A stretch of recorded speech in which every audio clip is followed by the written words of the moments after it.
Hey everyone, welcome back.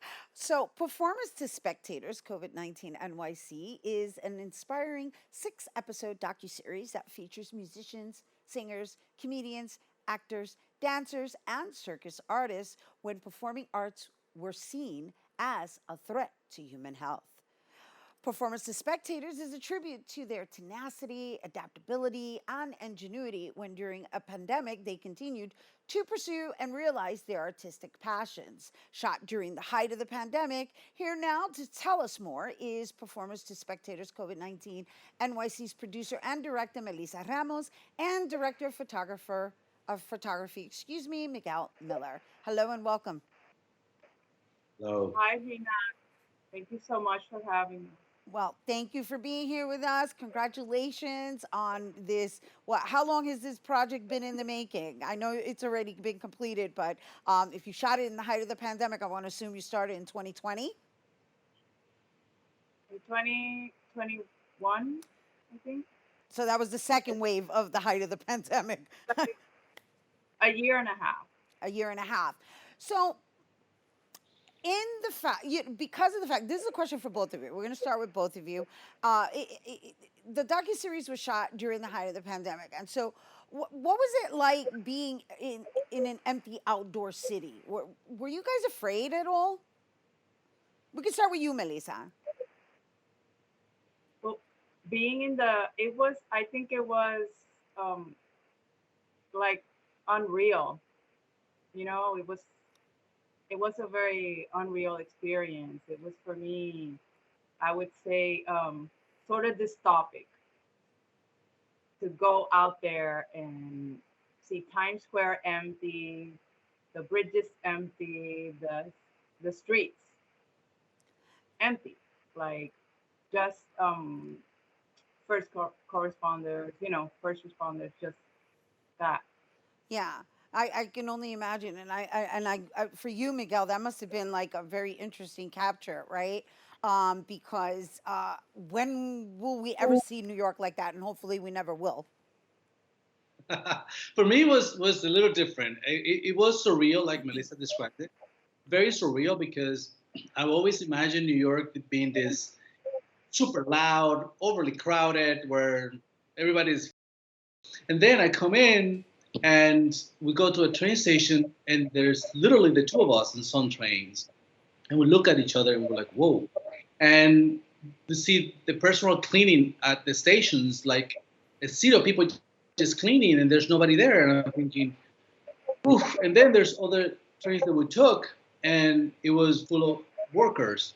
And Melissa and I'm thinking, well, maybe they have COVID, maybe they don't. But part of us was also very excited, super, super excited to be doing this. I was extremely motivated when Melissa told me about the project and the idea of doing this. So that, to be honest, sort of kind of took over our emotions. The rest of it was just surreal, Got seriously it. surreal. Got it. So yeah, I mean, I want to say, that was a daring move, a daring act to just move forward. However, a very important factor within our existence because this particular time period is going to live on for years to come. And so I understand, excuse me, that the series features musicians, singers, comedians, actors, dancers, and circus artists. So how did you choose your artists, Melissa? Well, first, I started to approach a lot of artists that I know, right, and that I admire, and that I wanted. I asked them to share the stories, and I was wondering, like, how do you feel, right? As an artist that needs a stage and the stage are closed. But a lot of people were resistant, to just meet someone else. So I was like, listen, it's only two.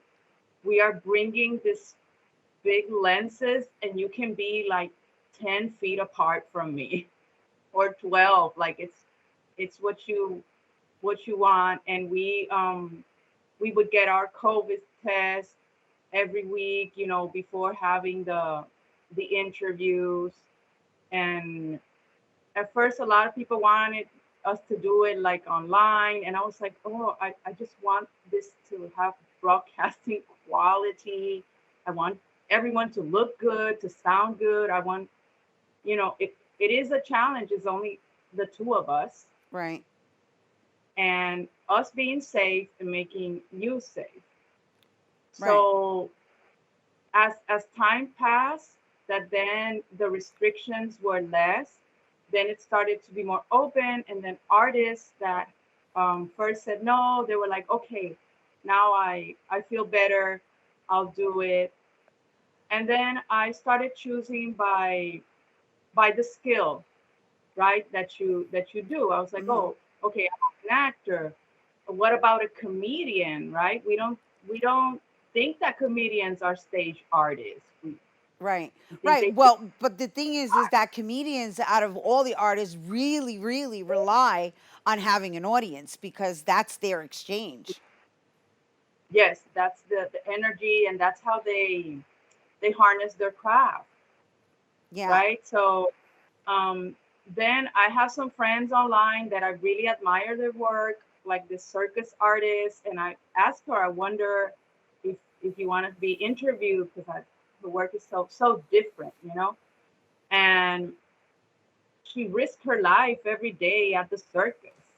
Hmm. And she told us, but it's a risk that I plan. Right.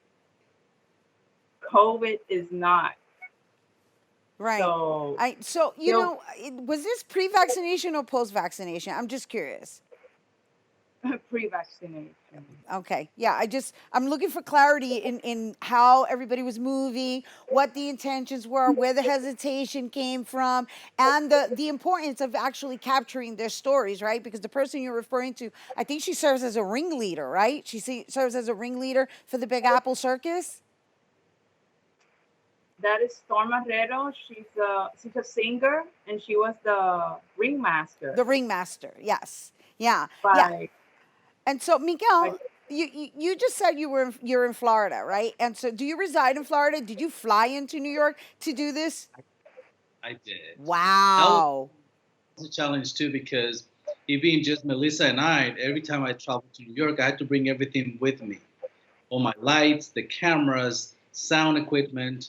So it was a task. And then prep for going there. Part of it I needed to test before my travel for COVID and make sure I remain like completely sealed from any kind of exposure or anything because I did not want to risk it and go there and then all of a sudden test positive. So that preparation was interesting. It was very, very interesting. I had to check equipment. Somebody would come with me, also checking equipment. We'll we shift it all to Melissa's place, bring it up to her place, and then we'll take the equipment as we were going along. So it's literally, as she said, it was just her and I to do everything. Sometimes we're at a train station, we have all these bags and all these things going around, and we're like, whoa, there's nobody here to Yeah, like really you're just. back to those guerrilla style days, right?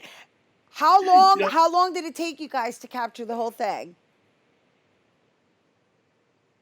I would say maybe 5 months. In 5 months? We began in November in the winter. We did the whole November, December, January, February, March, and I did like two interviews before. Right. One one that was, there are a few in location, like in their artist place. Right. Um, One of them that was me. That was like just like sort of like the test. That was Right. with And um And so we're running out of time, and I want to make sure that we get as much as we possibly can to inform people about your premiere on PBS. And so, altogether, how many episodes are there? And how many are? Well, I already announced how many artists, but how many artists are in per episode? it is 3 artists per episode, and 18 in total, 6 episodes. 6 episodes. And so, Miguel, how do you feel now that it's finally, I guess, going to air on PBS, which is a national network? So that's pretty cool. Feel happy.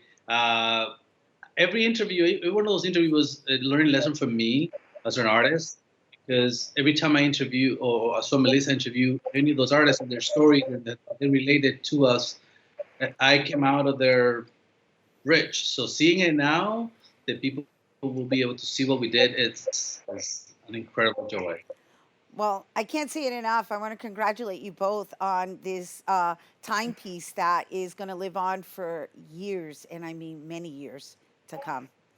So, congratulations on that. Thank you, Melisa Ramos, producer and director of Performers to Spectators COVID 19 NYC, and the director of photography, Miguel Miller, from Performers to Spectators COVID 19 NYC. Will kick off Sunday, June 5th at 2:30 p.m. for Puerto Rican Pride Marathon in advance of the series, which premieres Monday, June 6th at 7 p.m. on PBS All Star Arts Channel. For more information, visit from performers to spectators.com. We do have to take a quick break, but when we return, we'll hear about the new politically incorrect comedy adaptation of Shakespeare's Hamlet. Don't go anywhere.